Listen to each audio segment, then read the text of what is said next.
Welcome back to another episode of Is It Worth Playing?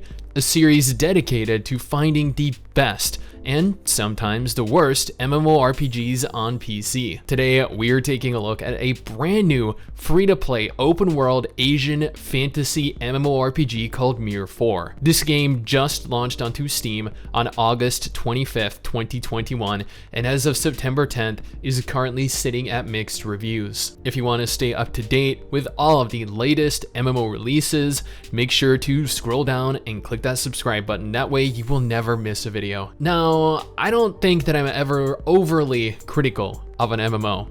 For the most part, I can enjoy action combat. I can enjoy tab target combat. Heck, I can find enjoyment in the combat styles that force you to click on the ground to move and then to click on an enemy. Systems that don't even allow tab cycling. I like anime MMOs. I like fully 3D MMOs, 2D MMOs, Eastern aesthetics, Western aesthetics, but I guess I want to preface this entire thing by stating that everything you see in this video is actually being recorded while I am writing the script for the video up. Yes, I am not even kidding. I am tabbed out of the game, writing this up while the game is fully auto-playing for me. I just tab back into the game occasionally to cycle through the quest text and to complete the quests and accept new ones. That is the extent to which I have played the game thus far. So yes, if that statement did not make it obvious enough, MIR4 is completely autoplay. The game features a large open world, but at the same time, while the world is definitely open, there is absolutely nothing to do within it. There is no real reason to run around, to explore it. There's no reason to engage any of the enemies found within it. I spent the entire time recording moving from point A to point B to point C without even paying attention to where point A was or how to get to point C if I ever needed to get back there. Again, because of the autoplay and the auto-pathing. Auto-pathing to quest objectives isn't an inherently bad feature to have in a game. Swords of Legends Online has it, Perfect World has it, Revelation Online has it. Some MMOs just provide auto-pathing for whatever reason.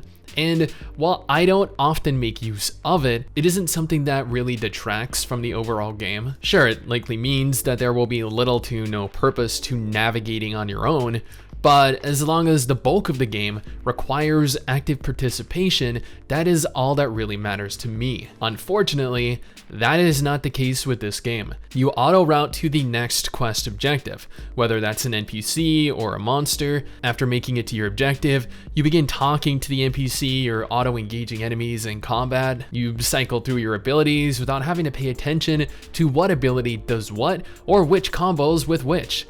Sure, at endgame, you might be required to pay some attention to the game, but endgame takes place once you successfully make it through the game, meaning that you are actively required to reach the end of the game, to complete the game.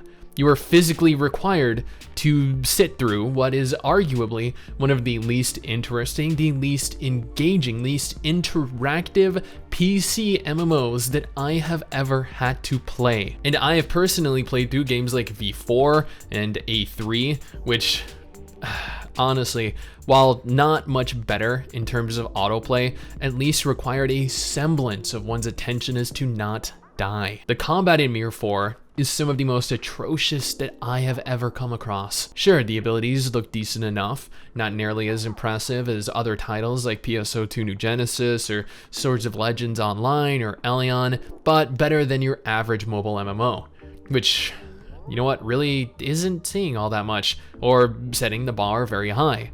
Character movement, especially with regards to combat, felt very clunky.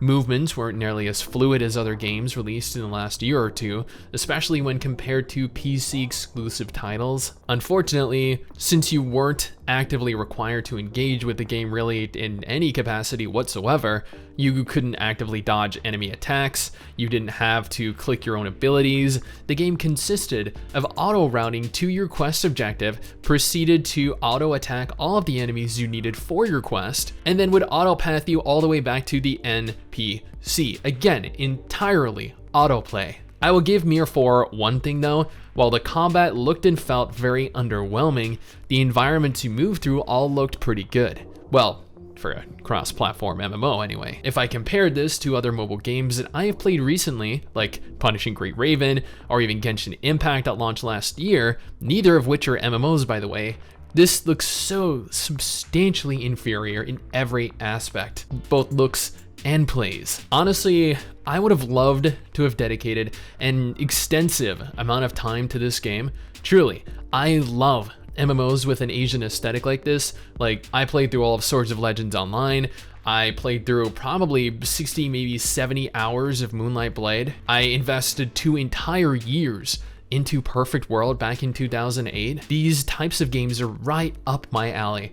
But after playing through approximately 2 hours of the game, I just couldn't bring myself to carry on any further. And I know what you guys are thinking, but Sticks, you only invested 2 hours into the game. And yeah, I really did, because the entire game up until that point was playing the game for me. And when I play a game, or more specifically, when I play a PC or console game, I expect to be able to play it. And that is the exact opposite of what I was given the opportunity to do in MIR4. This game was an absolutely garbage mobile game that was ported on over to PC, even retaining its terrible mobile UI. And I know that there are going to be ardent defenders of MIR4 on mobile, on PC, that are going to discuss this on Discord, that are going to discuss this on various different forums, maybe on Reddit, that are going to rally together and ardently defend their game, maybe in the comments below, maybe on social media, I don't know. But the reality of it is, releasing this onto the PC, especially looking how it is, like at least Genshin Impact has a UI exclusively for the platform that it is on. This though, no, not at all. There was absolutely no effort put into this port of the game. This is a cheap cash grab to milk money from the gullible PC player base. Everything about this game screams cheap. If Swords of Legends Online sets the standard for an Eastern-themed fantasy martial arts MMO, this would be that $2 knockoff version of it, the kind that would explode before you're given the opportunity to even play it. MIR4 is a decent looking game graphically. It has some pretty solid looking environments and character models. It also has a pretty detailed character creator, providing you the ability to create a semi-unique looking character. But at the same time, while it has decent looking environments and character models, it is played by a mobile UI and mobile textures. The combat is absolutely atrocious, auto combat requiring absolutely no engagement or interaction from the player. The narrative is bloated and is actually more prevalent than the actual gameplay. The world is 100% linear. It's large, but there's no purpose to navigating off autopathing due to the game being just so empty and void of content. This game was built as a mobile MMO first, meaning that mechanically, it is first and foremost a mobile game. It can never compete with an MMO designed and developed for PC. There are so many mobile features built into this game. It utilizes an atrocious combat power system, something that I absolutely abhor about the mobile gaming genre. And the fact that you're not required to even play the game leaves you just feeling uninterested and bored in everything going on. Again, I'm legitimately writing this up right this very second while recording gameplay in the background. I think I could probably rant about this game all day. I don't think I've been just so disgusted by an MMO in a long time. This is an absolute waste of time to play, and I use the term play very loosely here. Heck, saying it's a waste of time might be a redundant point, given that you're not really investing time into the game whatsoever. This is a mobile MMORPG. Nothing about the game feels remotely like a PC MMO. The only reason that this is even on PC is because the company publishing it wants more money, and players will always fall victim to new Steam releases, regardless of how bad they ultimately are. I would urge you to avoid MIR4 at all costs. I was actually reached out to take a sponsored look at this game, and I am genuinely glad that I chose not to. This is a game that I have next to nothing good to say about. Sometimes